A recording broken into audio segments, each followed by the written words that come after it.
Hey, everybody, welcome back to This Week in Startups. It's the show where we interview entrepreneurs, venture capitalists, technologists, pundits, and we talk about the future of technology. We do it twice a week, 100 times a year for 7 years, so 700 episodes almost. I am exhausted. No, seriously, I love doing this. You guys know I love doing it. You can visit the show at thisweekinstartups.com. If you want to be a true mensch, go to iTunes and write a review, if it's going to be a 5-star review. Or 4-star even. But if it's under 3 stars, just email Jackie at launch and tell her how much you hate the show, but don't put that on iTunes. If it's 5-star, put it on iTunes, and we might even retweet it if you do. I have known Gina Bianchini for a decade or so. When I met her, she was doing Ning. That was back in 2004, 2005. This is before Facebook, I believe, was open to the public. That's correct. It was pre-Facebook. Facebook existed on campus. Yes. Ning was a private social network. It was groups of social networks, or public, right? Public. But you could have your own social network. Your own social network. Yes. You could launch a social network. It was the WordPress of social networks. Since then, you've gone on to do Mighty Bell. You've been on the show before. But essentially, you spent over a decade now building the same shit. And the reason you're on the program at this very moment in time was I needed a place for all the angel investors who are in my syndicate. I have a syndicate at Jason Syndicate and previously on Angel List of like 1,000 angel investors. I was like, I need to talk to these people somewhere. What can I do? And I started going down the list. Slack group, nobody's going to use it. It's the wrong format. WhatsApp group, no, that doesn't seem right. And Facebook group, no, we're not kids. And we started going through and I was like, I wish there was like a Ning kind of thing. I was like, wait a second, Gina did Mighty Bell. And then boom, we found it. And I went in, I used the product. I have to tell you, I'm blown away. You have created a masterpiece with the latest version of Mighty Bell. You've been at it for how many years now with Mighty Bell? 5. So where is the company at now? Yes. And how do you describe it to people? So that's a really great question. Yeah. And we're still describing it to people in a way that I would say is pretty academic. But I'll give you my academic answer to this. Yeah. And no startup founder should copy me in talking about it this way because we're about to, I think, do a better job. But fundamentally, we create what we talk about and think about as identity networks or networks that bring together people who have a shared interest or shared identity. And our whole goal is to create different connections that you can't actually create anywhere else. And so what that means is, let's say, for example, your 1,000 angels come into a Mighty Bell network. We want to be able to start connecting, for example, one of the angels instantly to all the angels who are near them. Right. All the angels who are like them. So, different people invest in different kinds of things, enterprise versus consumer versus AI versus drones versus Bitcoin, or blockchain now. Yes, blockchain. Sorry about that. Yeah. So then also connect different people to the topics that are most important to them. Right. So for us, it is all about how do we build new connections that are relevant when it's a shared interest or shared identity, when you're motivated to actually meet new people right. who come in because you have the same, you're small business owners or you are craft hairdressers or you're angel investors. And within that, you actually want to meet the most relevant people. You want to break the ice, so different ways of communicating, right. and then come back to message, to meet up, and to learn from each other. And it's really amazing. I just broke every elevator pitch. You would right. never put me on stage at the launch festival. Yeah. But that is what I put you on stage as a judge because you know what you're talking about when it comes to product and startups. But yes, it was far from an elevator pitch, but it's true. I mean, the reason I could say it's true is because when I put just a dozen angel investors on the system, they immediately intuitively knew how to interact with each other. Mm-hmm. And then there was this very clever thing where there's a mobile app that dovetails with it where it asks you, hey, why are you here? And it does these kind of social prompts, and it has your address, so it tells you, hey, these are some people like you. And people already are now becoming addicted to it. And now we have, I think, 55 angels in it. And I basically said, I'm interested in your take on if this is the right approach. Instead of making it a completely open network, mm-hmm. I set a benchmark that if somebody joins, I have to introduce them. So what that means is if I'm busy for 3 or 4 days like I've been over Christmas right now, I'm not going to be able to introduce 3 people a day or 1 person a day, but then I might do 3 in one day. And I write about who they are, what they invested, and then I ask them to introduce themselves. This is a pretty good strategy, you think? to throttle it doesn't like that? scale. No. And so, one of our goals with the software is that person shows up and the software plays the role of host. So that's where we instantly surface, hey, Jason, here are the other members near you. Right. Oh, Jason, here are the other members interested in drones. Here are the other members who are interested in the topics that are important to you. So we're trying to find different ways to utilize the software to play the role that you are taking upon yourself, which I totally support you doing that. But if you ever get sick of it, let me know. Yeah, just let the software do it. Just let the software do it.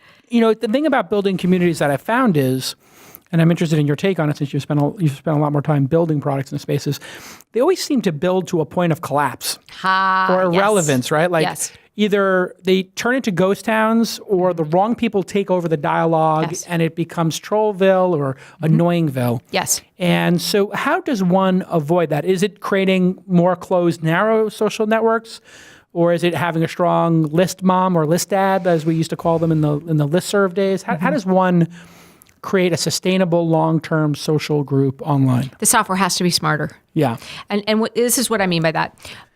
Today, we are still thinking about interests and identities. We're doing all this intelligence for people you already know or follower models and who sees what when. Until Mighty Bell, no one's done that for interests or identities. Right. We have. And it's a different use case. So, for example, one of the things that's super important to us, the reason why members near you, like you, and who care about the same topics is actually so important, is so that your feed, as the network gets bigger and bigger and bigger, stays relevant. Got it. If we were to not have those things, which is, any sort of one-size-fits-all group that sort of exists out there in the world, that's where you get to a point of scale and it is no more. So at Ning, for example, we had 90 million people using the platform. We had 3 million Ning networks created. We had 300,000 of them active on a monthly basis. And no network got bigger than 1 million people. And the reason is exactly that sort of you hit this point and it just becomes so noisy. New members can't come in and kind of figure things out. Old members are like, well, this is too noisy for me now. So if you don't actually build the same kind of intelligence that we have in other social platforms for that specific interest or identity, then it won't work. And then in terms of the list mom or list dad, the problem is that it's exhausting today. It is. So if the software is not actually doing the hard work, then it's not going to work. And that's where there's been so much fatigue where people are like, oh my God, building a community is so hard. It's not if you actually have software that is thinking through what is that onboarding flow? How does it actually work in terms of surfacing the most relevant members to each other? How do you break the ice? How do you make conversations super easy? And then how do you think about bringing people back? The thing I liked about bringing people back was I could, as the moderator, or I guess the owner, when I post, it gives me a prompt that says, email everybody, yes or no. And I didn't even realize what it, And push notification. And push notification. I didn't realize how powerful this was until I started thinking, this one I don't want to send to everybody. But when I email everybody, the 3 new members, I specifically want to send this to everybody because I'm actually putting the person's email address, their LinkedIn, their AngelList profile, their Twitter handle, their Facebook handle. I go through all that time because then people will go, oh, I might want to meet that person. And when they get the alert by email, the notification from the list mom or dad, they get to click on all that. That's right. It worked so efficiently. So part of the reason we've been able to do this is because we have great customers and partners where our R&D department is, me and a couple other people, where we actually run networks. So we, as the admins, the owners, we talk about them as hosts. But as the hosts, we actually are sitting there and we're like, you know what? This is what I want. Right. And so as I'm, organizing and running large networks, these are the things I want. So I'll give you a perfect example of this, which I don't think you're aware of this yet. There's actually a button that is a welcome button. And you welcome all members. And then the next time you use it, it's all the members since the last time you welcomed them. So it basically gives you a way to start a conversation at scale with each of those individual people. Got it. So I'll show you that button before I leave. Yeah, but when you have 7 new people, you can just welcome the 7. Yeah. Or 1,000. Or the 1,000. Because I did realize when you go across the list of members, it has the newest, the most active, most recent, pending, all that stuff. And so I was whipping through the admin, and I was like, anytime I use a new piece of software and I want to get my team to use it, I just use it myself. I try to find everything so that when I hand it off, at least I know where everything is. What about the paid membership thing? Because I thought this was a fascinating wrinkle as well, because I'm friends with Scott Heiferman from meetup.com. You two seem to be like the East Coast, West Coast people who have this as their career, which is, he wants to do offline. So his view is like, the reason meetup.com exists as a .com is to get you to meet offline. Right. Mighty Bell it's online and off. Online and off, right? So you don't have that same sort of piece. But he ignored monetization for a long time, and then eventually he was like, you know what, I'm going to start giving people the ability to charge. Is anybody doing that where they charge a membership fee to the people who are in it, and does it work? Yes, and yes. Really? Yes. Is there an example you can state, or is it all is it private? No. If you look up Gretchen Rubin, so she's a best-selling author of a book called The Happiness Project, and her latest book is something called Better Than Before, and it's all around how do you manage expectations. So she has something called the 4 tendencies. It's how people actually react to expectations of them. So there's questioners and rebels and obligers, and it's awesome. Yeah, I know about it. Yeah, so it's great stuff. She's created a network and an app on Mighty Bell called Better. And the whole point of Better is to connect people by these 4 tendencies and to connect people into smaller accountability groups. And it's one use case of multiple use cases of Mighty Bell. And she charges $9.99 a month, $9.99 a month, not $999 a month. And it works really well. There's a lot of value to it. We actually have another network that is around bringing together people on the gender spectrum, and to actually not only generate and make it self-sustaining, but to also ensure it's a safe space. They actually charge membership, so $5 a month. I think. Yeah, you're not going to have many trolls who have. Trolls have the wherewithal to harass people if it's free and easy and their time's at stake, but not putting a credit card in and having it go back to them. That's exactly right. And, our motivation for this was that, when we were at Ning and even, in seeing how Mighty Bell's been used, the great networks are sustainable because they have a business model. Right.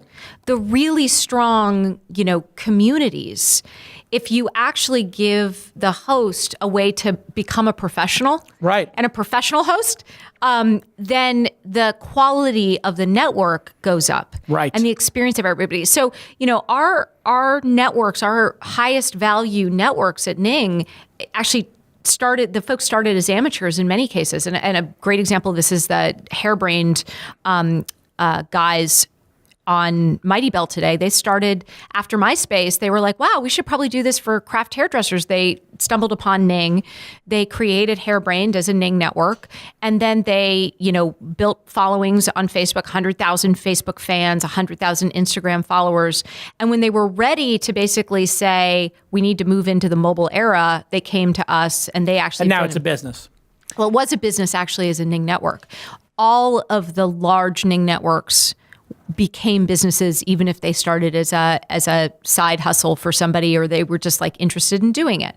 And so when I look at why we exist as a platform, one of the key reasons is I want people to be able to start digital businesses without, no offense, raising angel money. Yeah, even better. I mean, if you can do that, actually, it makes you much more attractive to angels, as we all know. All right, when we get back from this commercial break, I want to have you show the product. And then I also want to talk to you a little bit about the disaster or the wonderful, horrible life of Twitter, I'll say, because it seems to be like they're crushing it in one way, and then they're absolutely flatlined in another way, and why that is when we get back on This Week in Startups. Hey everybody, I am so excited to tell you about a new partner we have here at This Week in Startups. This is an amazing one. It's called Wunder Capital with a U, WUNDER Capital. And what they are doing is they're helping you combat global climate change and make money at the same time. All right, here's how it works. They are an award-winning online investment platform that lets you invest in solar energy projects across these United States of America. And you can earn up to 8.5% annually. Do you know what your money's making right now in a savings account? Go take a look. It's not 8.5%. And this will diversify your portfolio, and it will curb pollution and combat global climate change, which if you're listening to this program, you have a very high IQ, you're a very refined individual, and you know that global climate change is a real issue. If you're listening to This Week in Startups, you're obviously not a dummy. Your investment goes directly into helping U.S. SMBs install solar panels. You know what SMBs are if you're listening to this program, small and medium-sized businesses. And those businesses will repay their loans to Wonder, with a U, and you get monthly payments directed into your bank account, right? Direct deposit right in there. Best of all, Wonder Capital takes no fees for investing your money. Kind of screwing it up for me. I take 20%, 25% of what my LPs give me. I get a carry, but Wonder Capital takes no fees. They offset the CO2 emissions from almost 3 million pounds of coal burned. How amazing is that? I'm so proud that they're a sponsor of this program. They're supporting independent media, and they're going to help you make up to 8.5% a year. This is what the true fans of This Week in Startups need to do right now. Go create a free account at wondercapital.com/twist. Remember, that's with the U, WUNDER capital.com/twist, and you can do well and do good at the same time. I've heard of triple bottom line companies. This one feels like a quadruple bottom line company. Look at the U.S. small businesses here in the United States of America. We're going to make America great again. They're going to get loans for their solar. You're going to get an 8.5% return. The planet is going to get saved. And hey, Wonder is probably going to do pretty well too. Quadruple bottom line capitalism from Wonder Capital. Wondercapital.com/twist. And if you're a super fan of the show, say thank you at Wonder Capital for supporting at Jason and TWI Startups. Go ahead and do that on Twitter, and I will like it and retweet it. All right, let's get back to this amazing program.